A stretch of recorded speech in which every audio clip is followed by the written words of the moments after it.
Kia ora, tama. Kua tae mai koe mō te hui.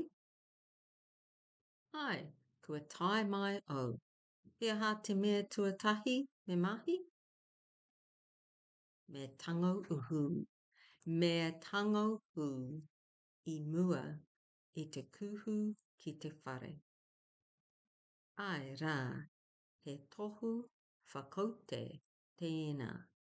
Ne rā? Ai, ko tētahi tikanga nui tērā.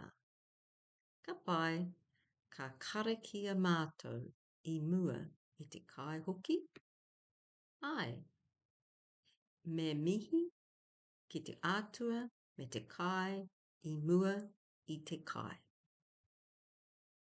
Tā ua tērā. He aha te tikanga o te manaakitanga? Ko te manaakitanga, ko te atawhai me te tiaki I ētahi atu. Ka mau te wehe, ka ako tono au I ēnei tikanga katoa.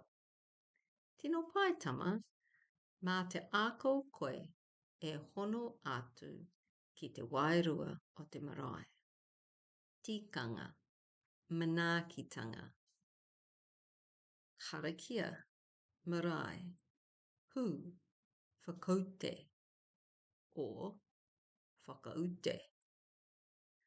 Kai, atua, atua, tiaki, atawhai, whare, ako, wairua, mātou, tino.